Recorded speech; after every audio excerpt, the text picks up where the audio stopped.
ओम नमः सिद्धेभ्यः। ओम नमः सिद्धेभ्यः। मंगलम भगवान वीरो मंगलम गौतमो वने मंगलम कुंदकुंदाद्यो जैन धर्मोस्तु मंगलम सर्वमंगल मांगल्यम सर्वकल्याणकारकं प्रधानम सर्वधर्माणां जैनम जयतु शासनम।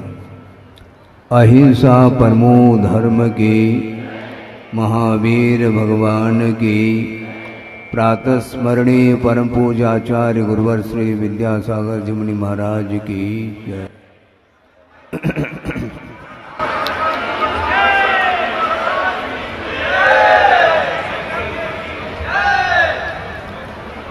साक्षात तीर्थंकरों का दर्शन आज संभव नहीं है, किंतु तीर्थंकर की वाणी को आत्मसात करते हुए स्वयं आत्मकल्याण करते हुए मुमुक्षु भव्य जीवों के लिए जो मार्ग प्रशस्त किया है, ऐसे चतुर्वेद संघ के नायक के रूप में गुरुदेव ने इन विगत 50-55 साल में जो प्रभावना की है, वह अपने आप में उस प्रभावना का कथन करने के लिए हम लोगों के पास शब्द नहीं है। अवर्णनीय प्रभावना उन्होंने की, अभूतपूर्व प्रभावना उन्होंने की है, और एकाकी हो करके उन्होंने ये कार्य किया है। विश्व कल्याण करने की भावना जो तीर्थंकरों में हुआ करती है, वही भावना गुरुदेव के अंदर रही, और फलस्वरूप ये विशाल संघ का दर्शन आप लोग कर रहे हैं।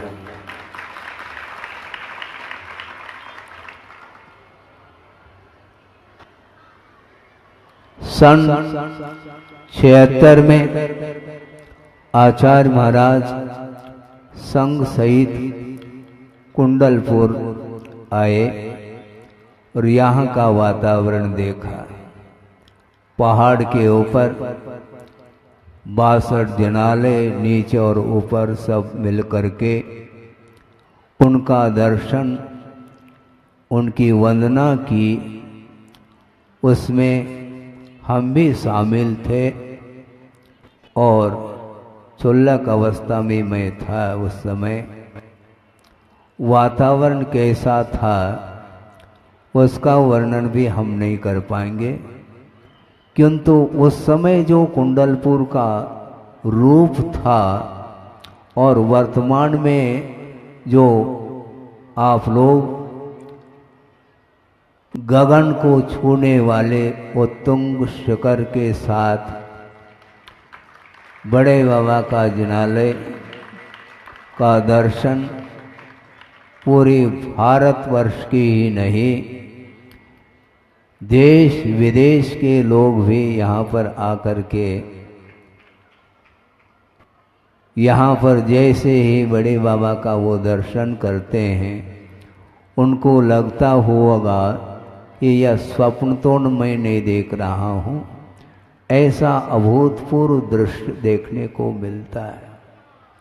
ये सारा का सारा कार्य, ये जो परिकल्पना उनकी जो रही है, अद्भुत परिकल्पना है, और उस परिकल्पना को उन्होंने साकार रूप दिया है। और उनके हृदय के जो उद्गार हैं, उन उद्गारों को सुन करके बुंदेलखंड के जो उनके अनन्य भक्त रहे, उनके लिए आशीर्वाद उनका जो मिला है, उसके फलस्वरूप ऐसी एनर्जी आ चुकी है, ऐसी ऊर्जा प्रस्फुटित हुई है, जिसके फलस्वरूप ये सारे लोग मिल करके गुरुदेव की भावना और उनकी जो विचार, उनकी परिकल्पना को मूर्त रूप दिया है। और आचार्य महाराज ने इस कुंडलपुर जो सिद्ध क्षेत्र है, इसको ऐसा विशाल जनालय का निर्माण के लिए उनका जो मंगलमय आशीर्वाद रहा, उनका पूरा का पूरा मार्गदर्शन रहा, उनका निर्देशन रहा, बीच बीच में और संकेत देते ही गए। और इतना ही नहीं, जिस प्रकार सिद्ध क्षेत्र कुंडलपुर में जो जनालय जो नवनिर्मित हुआ है, इसी प्रकार सिद्धोदय सिद्ध क्षेत्र नेमावर, वहाँ पर भी इसी प्रकार का भव्य जनालय का निर्माण उनके आशीर्वाद से संपन्न हुआ।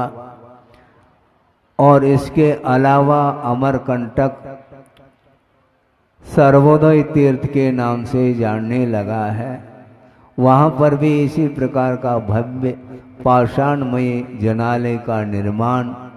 इसी प्रकार और कहाँ पर रामटेक देख लो, इसी प्रकार डोंगरगढ़ चंद्रगिरी, उसका भी निर्माण उनके माध्यम से ही हुआ है।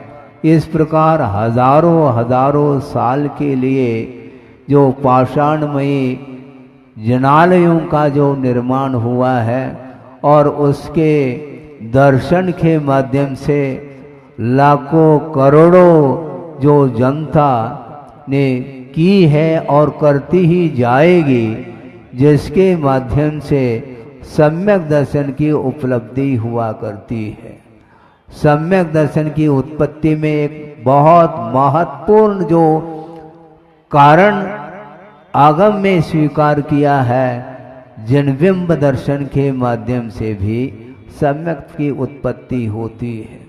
साक्षात प्रभु का जो दर्शन होता है, उसके माध्यम से सम्यक दृष्टि अपने सम्यक दर्शन को क्षायिक के रूप में परिवर्तित करते हैं, तो जनबिंब के माध्यम से भी सम्यक की उत्पत्ति हुआ करती है। इस प्रकार जनालय को लेकर के यह विषय आपके सामने रखा। इसी प्रकार चिकित्सा के क्षेत्र में भी सामने आदर्श प्रस्तुत किया है। कहाँ पर? हाँ, सागर वालों, सागर में भाग्योदय का निर्माण उनके माध्यम से हुआ। इसी प्रकार जबलपुर में भी पूर्ण आयु आयुर्वेदिक चिकित्सालय का भी निर्माण होने जा रहा है, निर्माण अधीन है। और इतना ही नहीं, ये चिकित्सालय के क्षेत्र में इतना कार्य हुआ है, तो इसी प्रकार शिक्षा के क्षेत्र में उन्होंने जो आदर्श प्रस्तुत किया है, आदर्श जानते हैं आप, हैं?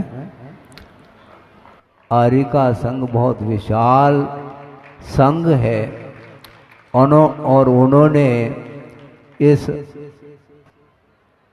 चिकित्सा अपने शिक्षा के क्षेत्र में जो प्रतिभा स्थली का निर्माण किया है और प्रतिभा मंडल का निर्माण हुआ है। और वह प्रतिभा मंडल का निर्माण जो गठन हुआ उसके लिए अभी हमने सुना 25 साल पूर्ण हो चुके हैं। और ये सारे के सारे बहनें एजुकेटेड हैं और आजीवन ब्रह्मचर्य व्रत को अंगीकार करके ये सारे के सारे बाल ब्रह्मचारिणी के रूप में हैं।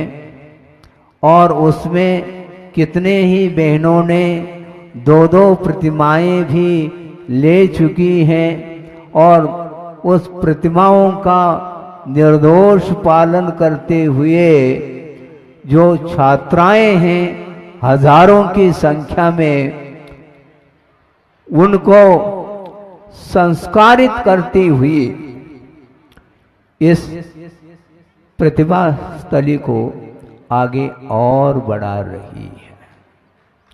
सोचो, दुनिया में भारत में ही नहीं आउट ऑफ कंट्री भी जा सकते हैं। आप देख सकते हैं अपने अपने बच्चों को आप आउट ऑफ कंट्री भी भेजते हैं, बड़े बड़े यूनिवर्सिटी में जा कर के वो ज्ञानार्जन करते हैं।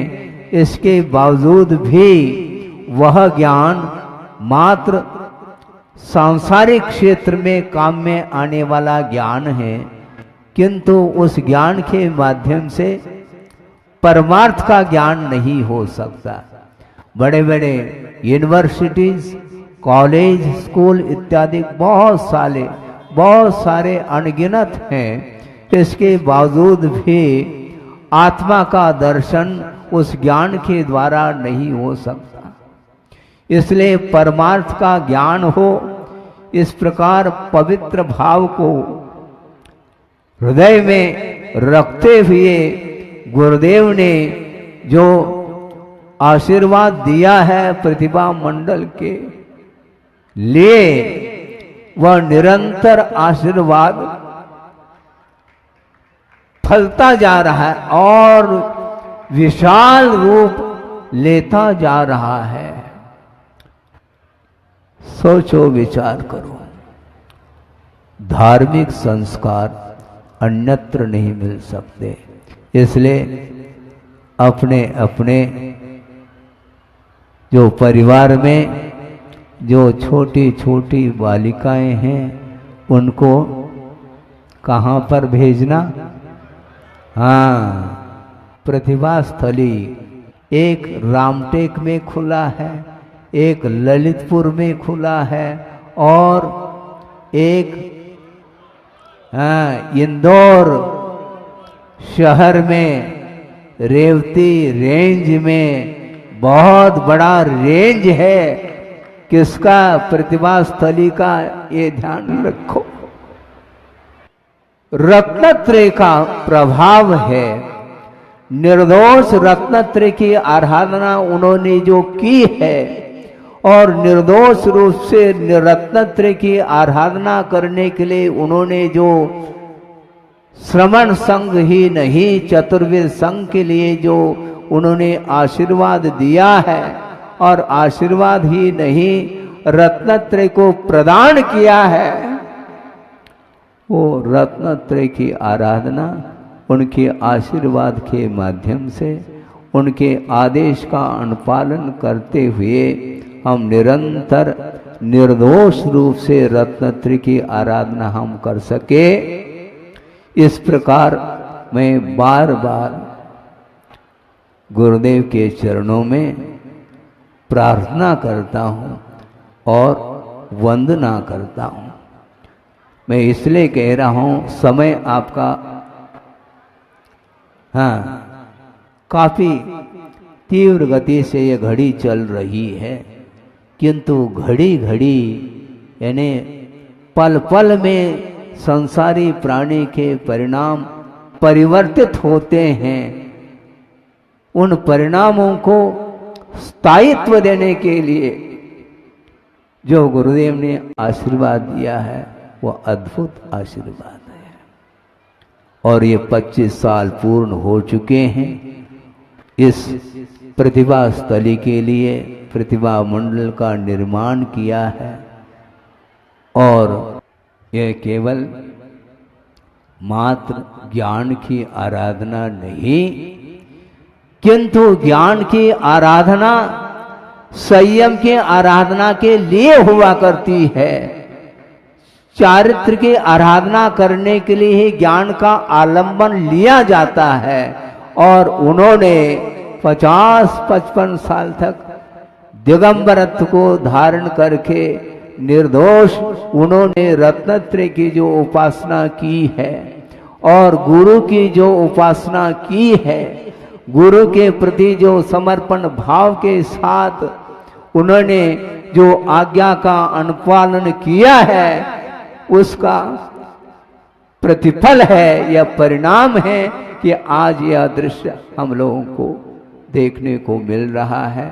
समय ज़्यादा नहीं, इसी प्रकार ये जिनालयों का निर्माण, चिकित्सालय का निर्माण, शिक्षा क्षेत्र में इस प्रकार एक व्यापक दृष्टिकोण को लेकर के जो आशीर्वाद दिया है, और इसके साथ साथ दयोदय है, दया का उदय। समझते हैं आप, आज जगह जगह भारतवर्ष में हाँ स्लॉटर हाउस, यांत्रिक कत्ल खाने खुले हुए हैं, जहां पर हजारों की संख्या में पशुओं का वध किया जाता है। नारकी दृश्य देखने में नहीं आता, कई लोग कहते हैं, किंतु यह नारकी दृश्य देखने को मिलता है। सोचो, विचार करो, संगी पंचेंद्रिय पशु माने जाते हैं और उनके अंदर भी अनुमृत को अंगीकार करने का भाव आ जाता है। भाव ही नहीं, पंचम गुणस्थानवर्ती पशु भी हुआ करते हैं। इस प्रकार सिद्धांत ग्रंथों में हम लोगों को पढ़ने को मिलता है, अध्ययन करने को मिलता है। उन पशुओं का जो वध किया जा रहा है, उसको रोकने के लिए गुरुदेव ने कई बार सार्वजनिक स्थलों में भी उन्होंने मांस निर्यात निरोध के रूप में उन्होंने शंखनाद किए हैं और प्रवचन दिए हैं। और इसके साथ साथ उन्होंने जगह जगह, गांव गांव, शहर शहर गौशालाओं के लिए उन्होंने आशीर्वाद दिया है। पशु संरक्षण केंद्र जगह जगह खुलते गए हैं और उनका संरक्षण उनके आशीर्वाद से ही यह सारा सारा कार्य हो रहा है। और शांति धारा, हथकरघा, ये सारे प्रकल्प उनके अंदर एक के बाद इस प्रकार वो बाहर परिकल्पनाएं आती गई और उनका उन्होंने पूर्ण रूप दिया है। और इसका विस्तार विशाल रूप देने के लिए संघ के लिए भी उन्होंने मंगलमय आशीर्वाद दिए हैं। और अब हम लोगों का कर्तव्य है, हम लोगों का अर्थ केवल हमारा नहीं, चतुर्वेद संघ का तो कर्तव्य है ही, किंतु ये ध्यान रखो, जिनेंद्र भगवान का जो धर्म रूपी जो रथ है, उसके कितने पहिए होते हैं? 2, एक श्रावक और एक श्रमण। श्रावक धर्म और एक श्रमण धर्म, इनके माध्यम से ही वह रथ चलने वाला है और पंचम काल के अंत तक यह जिन शासन जीवित रहेगा। उसके लिए निरंतर हम लोगों के लिए मन से, वचन से, काय से और अर्थ के सहयोग के माध्यम से इस रथ को आगे ले जाना चाहिए और इसके माध्यम से महती प्रभावना होगी। और इस प्रभावना के माध्यम से जो पुण्य का संचय होगा, वह भव भव में भव धर्म की आराधना करने के लिए वह पुण्य काम में आएगा और भविष्य में और विशेष रूप से पुण्य का संचय करके मोक्ष मार्ग की सामग्री हम लोगों को प्राप्त हो और उसके माध्यम से उस सात से पुण्य के माध्यम से मोक्ष मार्ग पर बढ़ते हुए हम गंतव्य को प्राप्त कर सके, अर्थात मुक्ति का लाभ हो। इस पवित्र भावना के साथ अहिंसा परमो धर्म की जय। कुछ विषय आपके सामने रखा जा रहा है, इसलिए रखा जा रहा है कि मन की जो गति है उसको समझना भी बहुत कठिन हो जाता है। और यह बात आई है आगम में, एक परमाणु होता है जिसका विभाजन न किया जाए, वह अविभागी पुद्गल परमाणु एक प्रदेशी हुआ करता है। और उसकी गति के विषय में चर्चा की है आगम में कि वह उस परमाणु की गति एक समय में 14 राजू प्रमाण हुआ करती है। इसको इसलिए प्रसंग बनाया है, इसी प्रकार जो मन की गति है वह भी, उसकी गति भी बड़ी विचित्र मानी जाती है। आप लोग यहाँ पर बैठे हैं, उपस्थित हैं, आपकी दृष्टि मेरी ओर है और मेरी दृष्टि आपकी ओर है, यहाँ तक तो ठीक है। शरीर के अपेक्षा से इस धर्म सभा में आप उपस्थित हैं, शरीर स्थिर हैं, किंतु आपका मन यहाँ पर उपस्थित है क्या नहीं, इसके बारे में जानना कठिन हो जाता है। क्योंकि वह मन भी एक समय में 3 लोक की यात्रा करके आ सकता है। हालांकि वह मन ज्ञानात्मक माना जाता है, सूक्ष्म ज्ञान की परिणति मानी जाती है, और वह ज्ञान कभी भी आत्म तत्व से पृथक नहीं हो सकता। जीव के साथ अथवा आत्मा के साथ उस ज्ञान का अनन्य संबंध है। इसके उपरांत भी वह मन भाग रहा है। क्यों भाग रहा है, भागने की आवश्यकता क्यों है, उसको केंद्रित क्यों नहीं किया जा सकता। भागना पसंद है उसको, मन रुकता नहीं।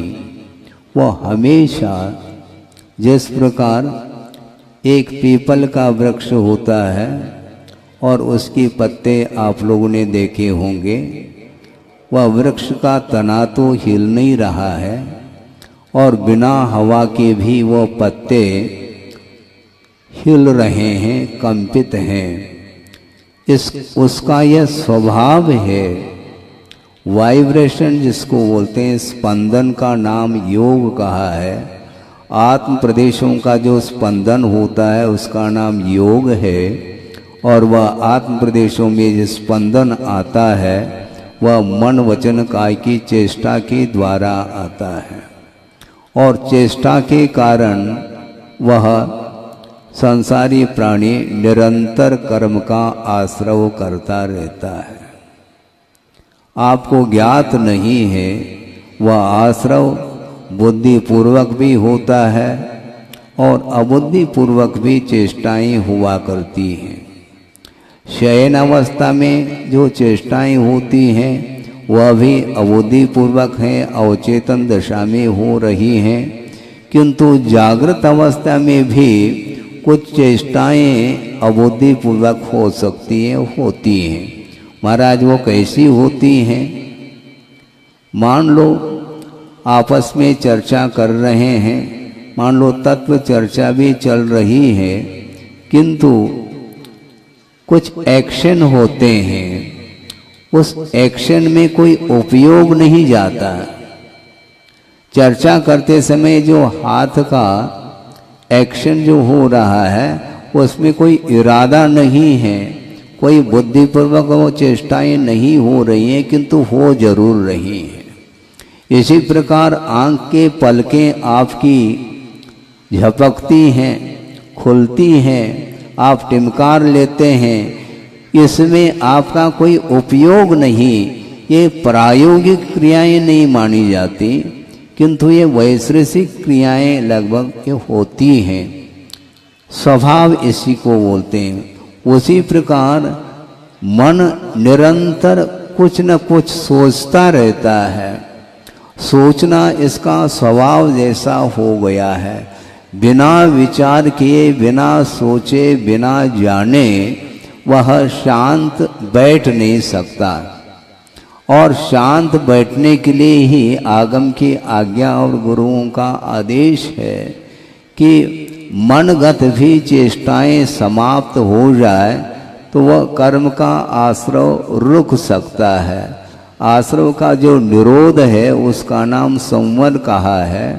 तो प्रति समय ये आश्रव हो रहा है और वह आश्रव चेष्टाओं के द्वारा हुआ करता है, और वह चेष्टाएं जो होती हैं वे शुभात्मक भी होती हैं और अशुभात्मक भी चेष्टाएं होती हैं।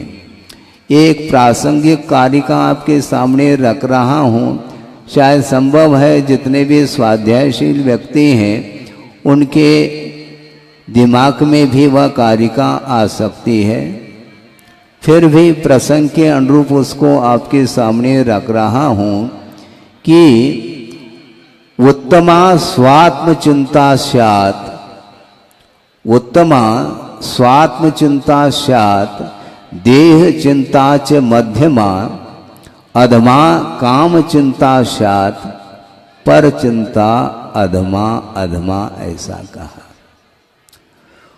उत्तम चिंता कौन सी? चिंता का अर्थ यहाँ पर चिंतन है। उत्तम चिंतन क्या है? सर्वोत्तम चिंता कौन सी है? आत्मा की चिंता। और संसारी प्राणी को आत्मा की चिंता ही नहीं है, और जिसको आत्मा की चिंता नहीं है और कर्म बंध की भी चिंता जिसे नहीं है, उसके लिए उपदेश देना भी कठिन हो जाता है। गुरुदेव ने प्रसंग के अनुरूप कई बार कहा है और उसी को मैं दोहरा रहा हूँ। मैं अपने तरफ से कुछ भी विषय नहीं रख रहा हूँ, आगम के आधार से और गुरुओं के उपदेश सुन करके जो ज्ञान शोभशम को प्राप्त हुआ है उसके माध्यम से ही तत्व चर्चा के अपेक्षा से ये विषय रखा जा रहा है कि उत्तमा स्वात्म चिंता स्यात्। हम जगत को शून्य कर सकते हैं, किंतु खेल नहीं है बंधुओं, जगत को शून्य करना बहुत कठिन कार्य है। आंख मेजते हैं तो जगत शून्य देखने में आता है, किंतु आचार्य कहते हैं अभी भी शून्य नहीं हुआ। क्यों? मन के माध्यम से भी विश्व को देखा जाता है। यहाँ पर सामने स्वर्गीय दृश्य देखने में नहीं आ रहा है, यहाँ पर सामने आपके सामने नारकीय दृश्य भी देखने में नहीं आ रहा है, किंतु मन के माध्यम से वह दृश्य देखने में आ सकता है। इसको बोलते हैं मन के माध्यम से वस्तु तत्व का चिंतन। तो शुद्ध परमात्म तत्व का चिंतन करना चाहिए। इसलिए करना चाहिए क्योंकि शुद्ध परमात्म तत्व के अलावा जितने भी पदार्थ हैं वे ज्ञेयभूत पदार्थ माने जा सकते हैं, जानने के योग्य हैं, किंतु उपादेयभूत जो तत्व है वह केवल शुद्ध परमात्म तत्व माना जाता है। और उसमें भी बारीकी की दृष्टि से देखेंगे तो और एक विशेष बात सामने आ सकती है, वह यह है कि अनंतानंत सिद्ध परमेष्टि हुए हैं अतीत में और भविष्य में भी होंगे, किंतु वे भी शुद्ध परमात्म तत्व है, किंतु वो उपादेय नहीं। महाराज आप क्या कह रहे हैं? आप होश हवास के साथ नहीं कह रहे हैं क्या? बहुत मैं सावधानी के साथ कह रहा हूँ और गुरुदेव ने जो बात रखी है उसी को आपके सामने रखने का प्रयास किया जा रहा है। ये जो अनंतानंद सिद्ध परमेष्ठी हैं वे हमारे लिए आराध्य हैं, उपास्य हैं, पूज्य हैं, किंतु उनका अस्तित्व पृथक है, ये ध्यान रखें। अनंतानंद सिद्ध परमेष्ठी विराजमान है लोक के अग्रभाग पर, इसके उपरांत भी उनका पृथक अस्तित्व पाया जाता है, एक दूसरे में वो शामिल नहीं हो सकते।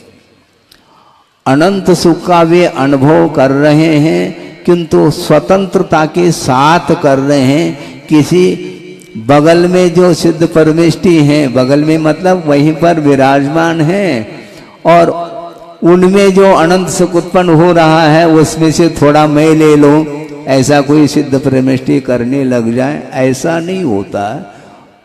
अनंत चतुष्टय का जो संबंध है कि वह आत्मा के साथ तादात्म्यता को लेकर के हैं, इसलिए प्रत्येक सिद्ध परमेष्ठी अपने ही स्वतत्व का ही संवेदन करते रहते हैं। इसलिए उपादेय भूत जो तत्व है वह स्वयं का जो आत्म तत्व है, जो कि शुद्ध के रूप में परिणमन करने की योग्यता रखता है, वह उपादेय माना जाता है, वह ध्येयभूत पदार्थ माना जाता है। इसलिए उत्तमा स्वात्म चिंता सात ऐसा कहा। सबसे उत्तम यदि कोई चिंतन है तो सारे सारे पर वस्तु को गौण करके एक शुद्ध परमात्म तत्व में उपयोग को केंद्रित करता है, तो उसके माध्यम से विशेष रूप से कर्मों की निर्जरा होती है।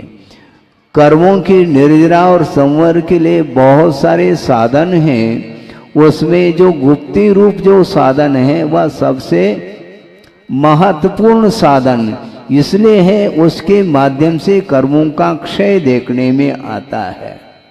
और कर्मों के क्षय करने की जो इच्छा तीव्र उत्कंठा जिसके भीतर है वह अन्य कार्यों को गौण करके वह समिति से भी ऊपर उठ करके श्रमण लोग गुप्ती में लीन हो जाते हैं। धौला का स्वाध्याय चल रहा था और प्रसंग ये आया था कि शिष्य इस प्रतीक्षा में है कि गुरु मेरे साथ वार्ता करे, प्रतीक्षा में है, किंतु शिष्य ने कोई जिज्ञासा रखी नहीं तो गुरु भी मौन है और शिष्य के भीतर आकुलता होने लगी। मैं तो मौन बैठा हूं किंतु गुरु महाराज क्यों मौन बैठे हैं। और जिज्ञासा उसने रख ली, जो भी रख ली हो ये अलग वस्तु, किंतु उसके उत्तर में गुरु महाराज ये समाधान दे रहे हैं, उत्तर दे रहे हैं कि बिना किसी की जिज्ञासा के गुप्ती को क्यों तोड़े,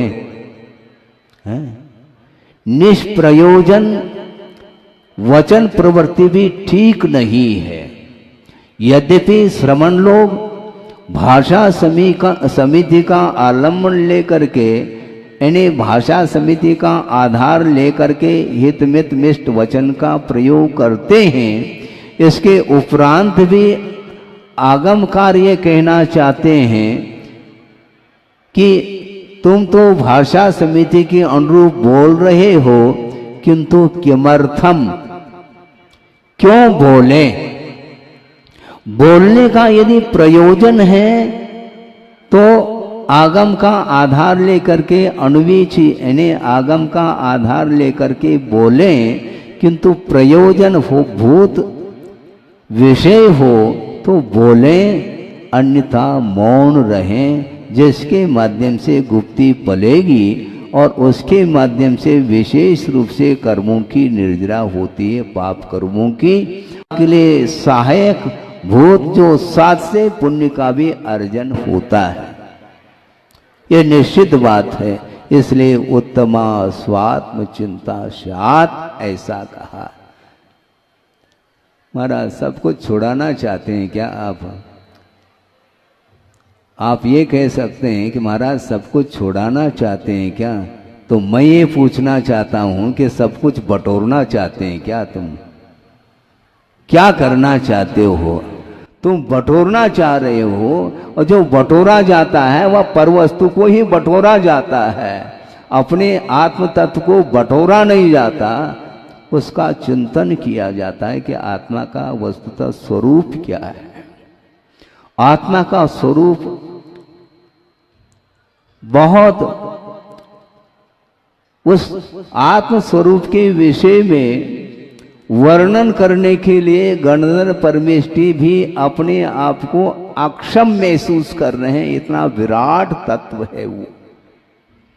आत्मा के पास अनंत गुण हैं और उन अनंत गुणों के भूत भावी पर्याय के अपेक्षा से अनंत पर्याय विद्यमान हैं। इसलिए ये सारा विषय गणधर परमेष्टि ने के उनके लिए भी ये परोक्ष भूत है। इसलिए आचार्यों ने ये कहा, जानने के लिए अनंत ज्ञेय वस्तु हैं, पदार्थ हैं, किंतु उसमें से कथन करने योग्य जो पदार्थ हैं वह सीमित मात्रा में हैं। अनंत बहुभाग जो विषय है वह अकथ्य के कोटि में आता है, अर्थात उसका कथन नहीं किया जा सकता। और कथन करने योग्य जो वस्तु हैं वो अनंतवा भाग ही कथन करने में आ सकता है और उसके अनंत अनंत भाग कर सकते हैं। तो दिव्य ध्वनि का आधार लेकर के गणधर परमेष्टि ने द्वादशांग की रचना की। इसके बावजूद भी केवल ज्ञान के सामने वह द्वादशांग की जो वाणी है या आगम है वह एक प्रकार से गुरुदेव ने कहा था कि बूंद के समान है वो। हाँ, एक बार ये कहा था कि जैन सिद्धांत प्रवेशिका जो कि विद्वानों ने उसकी रचना की है, गोपाल दास जी बरैया, और उस जैन सिद्धांत प्रवेशिका वह धौला के सामने बूंद के समान है और धौला ग्रंथ द्वादशांग के सामने बूंद के समान है और केवल ज्ञान के सामने वह सकल श्रुत भी बूंद के समान है। तो वह केवल ज्ञान कितना विराट रूप होगा।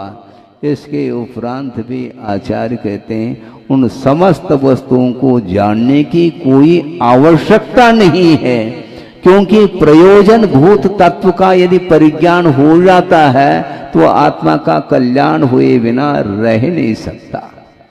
इसलिए प्रयोजन भूत तत्व क्या है? वह कौन सा तत्व है? तत्व कितने होते हैं? महाराज 7 तत्व होते हैं, किंतु गुरुदेव ने कहा 7 नहीं, एक और तत्व होता है जिसको आत्म तत्व बोलते हैं। जीव तत्व में सारे जीव सम्मिलित है, किंतु आत्म तत्व में मात्र केवल अपनी आत्मा ही सामने आ जाती है। इसलिए जीव तत्व का चिंतन तो कर ही रहे हैं, किंतु जीव तत्व का चिंतन करते हुए भी वह आत्म तत्व में लीन नहीं हो पा रहा है। इसलिए उत्तमा स्वात्म चिंता स्यात् ऐसा कहा। निरंतर संसारी प्राणी पर वस्तुओं से प्रभावित आकर्षित होता हुआ पर वस्तुओं को ही ग्रहण करने का भाव रखता है, जबकि उसका उसके साथ कोई भी तादात्म्य नहीं है।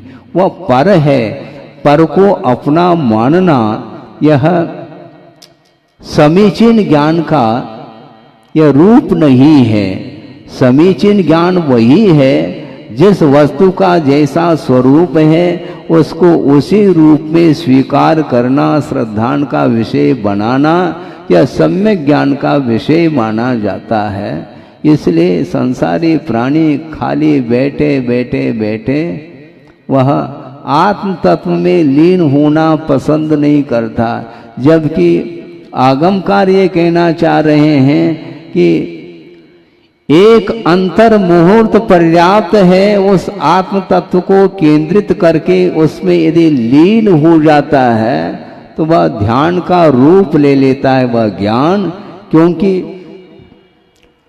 ध्यान और कोई वस्तु नहीं है। जो निष्पन्द ज्ञान है उसका नाम ध्यान कहा है। आप दीपक जलाते हैं और दीपक की लौ हवा के कारण उसमें स्पंदन है, और स्पंदित होने के कारण पूर्ण रूप से उस दीपक के द्वारा प्रकाश नहीं मिल पा रहा है। और दीपक यदि स्थिर हो जाए, उसकी लौ स्थिर हो जाए, तो पूरा का पूरा प्रकाश फैल जाता है। उसी प्रकार वह आत्म तत्व में यदि उपयोग केंद्रित है और वह केंद्रित एक अंतर मुहूर्त के लिए हो जाए, तो केवल ज्ञान रूपी दीपक जलेगा और विश्व प्रकाशित हो सकता है। लेकिन आज तक सब कुछ संसारी प्राणी ने कार्य किया है, केवल पुनरावृत्ति करता चला जा रहा है, किंतु आज तक यदि कोई कार्य नहीं किया है तो परमात्म तत्व को नहीं जान पाया है। बहुत एक विस्मय लगता, विस्मय होता है।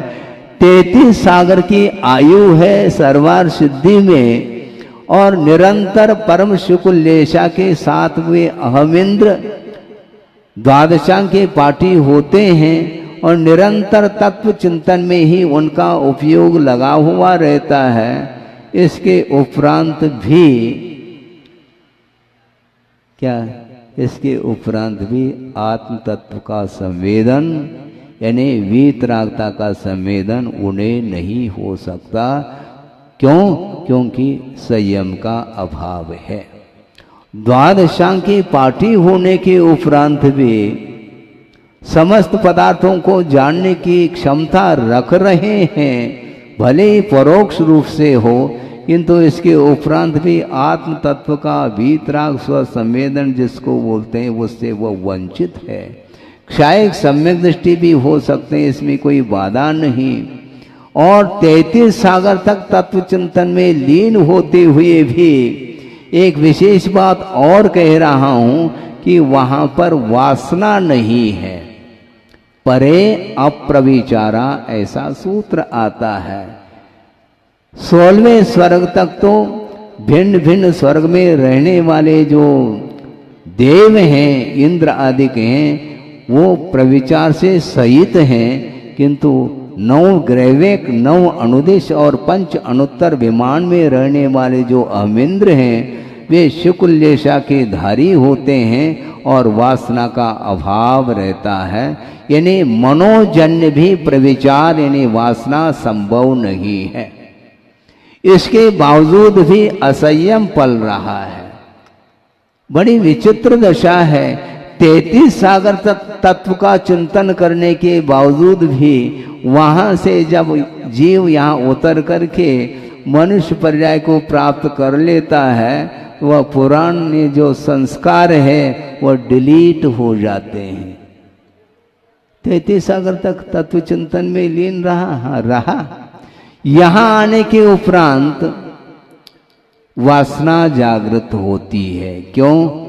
नो कर्म अर्थात कर्म को फल देने के लिए जो निमित्तभूत वैश्विक सामग्री है उसके बीच में आता है, तो वह अपने कर्म को रोक नहीं पाता, अपने परिणामों को रोक नहीं पाता।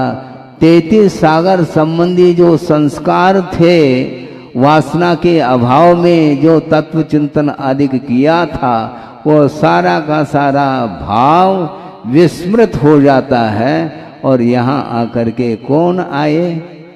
वृषभनाथ भगवान का जीव, चक्रवर्ती भरत चक्रवर्ती का जीव और बाहुबली जीव, ये तीनों सर्वार सिद्धि से ही अवतरित हुए हैं। और यहाँ पर अवतरित होने के उपरांत 84 लाख पूर्व की जिसकी आयु है, ऐसे वृषभनाथ युग के आदि में प्रथम तीर्थंकर मोक्ष मार्ग के नेता होने वाले हैं। इसके उपरांत भी वो सारे सारे तत्व चिंतन के संस्कार सब डिलीट हो चुके हैं। इसको बोलते हैं नो कर्म का प्रभाव। इसलिए गुरुदेव का बार बार ये कहना है, यदि कर्म बंध से बचना चाहते हो, कर्म बंध से बचना चाहते हो तो नो कर्म से बचने का पुरुषार्थ करो।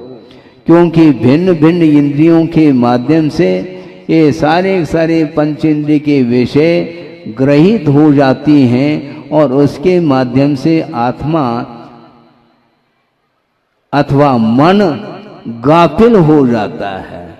गाफिल निद्रा में सोता है, ऐसा बोलते हैं आप लोग। हाँ, वो गाफिल क्यों होता है? वो इसी प्रकार ये आकर्षण है पर वस्तु का, और ये आकर्षण जब तक बना रहेगा तब तक आत्म तत्व विस्मृत होगा। आत्मा का क्या स्वभाव है, क्या उसका स्वरूप है, उससे वह वंचित रहता है। इसलिए देव गुरु शास्त्र की उपासना करने में जिसका उपयोग लगा हुआ है वह उत्तम चिंतन माना जाता है। और आत्म तत्व के चिंतन करने के लिए यह शरीर भी एकमात्र माध्यम है। क्या बोलते हैं आप लोग? शरीर माध्यम खलु धर्म साधनम कहा। शरीर को यह साधन है, आदिम साधन है। शरीर के अभाव में हम तत्व चिंतन की ओर दृष्टि जा नहीं सकती। मान लो शरीर है किंतु रुग्ण हो चुका है, उस समय क्षोभम विद्यमान होते हुए भी मन नहीं लगता, क्योंकि रोग परिसर उसको जीतना आवश्यक है। इसलिए इस शरीर की ओर भी दृष्टि श्रवण की जा सकती है, जाती है। इसलिए आगम के अनुरूप आहारचर्या को संपन्न करके आते हैं और प्रतिक्रमण आदि करके सामायिक में लीन होते हैं। ये आहार संज्ञा का अर्थ इच्छा है, आहार लेने का भाव है। ऐसा नहीं कि ओसे आपके घर आ गए महाराज और आपने पड़गान कर लिया, ऐसा नहीं। उनकी इच्छा है। क्षुधा के शमन करने के लिए श्रमण लोग भी आहारचर्या को संपन्न करते हैं, और आहारचर्या करते समय भी असंख्य कर्मों की निर्जना वो इसलिए करते हैं क्योंकि वहाँ पर आहारचर्या करते हुए भी मूलाचार की ओर दृष्टि उनकी रहती है। गुरुदेव ने कहा था, खड़े होकर के श्रमण लोग आहार ले रहे हैं और दोनों हाथों से ले रहे हैं। आप तो एक ही हाथ से लेते हैं, वो तो दोनों हाथ से ले रहे हैं। लेकिन ये ध्यान रखो, समिति को भूलते नहीं। येषणा समिति पूर्वक वो आहारचर्या करते हैं और रसनेन्द्र के ऊपर विजय प्राप्त करते हुए उस कार्य को संपन्न करते हैं। बहुत रिस्क है बंधुओं। यहाँ पर कोई भोजन सामग्री नहीं है, इसलिए आगम में भी यह बात आती है, पढ़ने को मिलती है कि जो अनशन रूप जो तप है उससे भी बढ़कर के अवमोदन तप को माना है। क्योंकि इसलिए माना है कि आपने उपवास कर लिया और किसी मंदिर में जाकर के प्रभु के चरणों में आप सामायिक भी कर सकते हैं, जाप कर सकते हैं, कोई स्तुति पाठ कर सकते हैं, किंतु वहाँ पर कोई भोजन सामग्री नहीं है, इसलिए कर्म की उदीरना नहीं होती। किंतु भोजनशाला में प्रवेश करो और भोजन लेने के भाव न हो, ऐसा संभव नहीं। किंतु श्रमण लोग वहाँ पर जाने के उपरांत भी तपसा निर्जराच, तप के साथ वह भोजन हो रहा, उसका नाम तप है। वो भोजन कर रहे हैं, आपको देखने में आ रहा है, किंतु ऊर्णोदर करना खेल नहीं है। भूख कड़ाके की लगी है, किंतु लगते हुए भी एक ग्रास लेकर के आते हैं, कोई 4-5 ग्रास लेकर के आते हैं और भूख का शमन हुआ नहीं, इसके उपरांत भी वो उस क्रिया को करके आ रहे हैं। इसलिए असंख्य कर्मों की, पाप कर्म की निर्जरा और विशिष्ट पुण्य का संचय करते हैं। इसलिए देह चिंता च मध्यमा ऐसा कहा, इसको मध्यम कहा, क्योंकि आत्मचिंतन करने के लिए यह सहयोग प्रदान करता है देह अर्थात शरीर। इसलिए यह मशीन के समान है और मशीन से काम लेना है तो पेट्रोल की आवश्यकता तो होगी, तो अनुपात से जितना आवश्यक है उतना लेकर के आते हैं और पुनः आत्मचिंतन में लग जाते हैं। इसलिए उत्तम से उत्तम यदि कोई चिंतन है तो आत्मचिंतन है, और उसको सहयोग प्रदान करने वाला जो शरीर है उसके अपेक्षा से भी थोड़ा सा चिंतन होता है, वह मध्यम के कोटि में आता है। अब अधमा काम चिंता सात ऐसा कहा, काम की चिंता का अर्थ विषयों की चिंता, यह अधम माना जाता है। गृहस्थ भी भोजन करता है और श्रमण भी भोजन करते हैं। भोजन करने की क्रिया की अपेक्षा से इक्वलिटी देखने में आ सकती है, समानता देखने में आ सकती है, किंतु लेने लेने में अंतर है। श्रमण लोग इंद्रिय पोषण के लिए ग्रहण नहीं करते हैं आहार को, किंतु रत्नत्रय के अनुपालन करने के लिए ग्रहण करते हैं। संयमठम वैयावृत्यर्थम ध्यानठम, इसके लिए ध्यान के लिए, वैयावृत्ति के लिए, स्वाध्याय के लिए, संयम के अनुपालन करने के लिए आगम के अनुरूप उस क्रिया को संपन्न करते हैं। इसलिए गृहस्थ के आहार की क्रिया में और श्रवण के आहार की क्रिया में जमीन आसमान का अंतर देखने में आता है। एक ऐलैक महाराज हैं जिनके पास मात्र एक लंगोट है, लंगोटी है, और दुपट्टा भी नहीं है, और मान लो संभव है 4-5 दिन के लिए उपवास संकल्प लेकर के उपवास करके वो सामयिक में लीन हो सकते हैं। इसके उपरांत भी उनकी अपेक्षा से भी असंख्यात कर्मों की निर्जरा श्रवण करता है एक आहार की चर्या को संपन्न करते समय। इसको बोलते हैं महाव्रत, सकल संयम बोलते हैं। इसलिए अधमा काम चिंता सात कहा। वासना की पूर्ति के लिए संसारी प्राणी निरंतर विषयों का आलंबन लेता चला जाता है, वंस मोर कहता रहता है। ये अधम के कोटि में आता है। और इससे भी एक कदम आगे बढ़ करके और एक विषय है कि काम चिंता अधमा कहा, किंतु पर चिंता अधमा अधमा ऐसा कहा। पर चिंता का अर्थ क्या? पर के अहित की जो चिंता है ये अधम से भी अधम अर्थात पाप से भी महान पाप माना जाता है। ये ठीक नहीं है। दूसरे का हित करो अथवा न कर सको, किंतु दूसरे का अहित करने का जो भाव मन में आता है तो उसके माध्यम से अनंत संसार का विकास होता है। अनंत संसार के लिए वह कारण माना जाता है। इस प्रकार अहित से बचने के लिए बार बार कहे सीख गुरु करुणा आधार, करुणा करके गुरु उपदेश देते हैं, किंतु संसारी प्राणी उस उपदेश को भी उपेक्षा की दृष्टि से देखा है, इसलिए संसार का परिभ्रमण उसका रुक नहीं पा रहा है। परिभ्रमण और यात्रा में बड़ा अंतर है। यात्रा जो होती है वह मोक्ष मार्ग की यात्रा मानी जाती है, जो कि मंजिल तक पहुंचने के लिए वह मार्ग माना जाता, वह परिभ्रमण नहीं।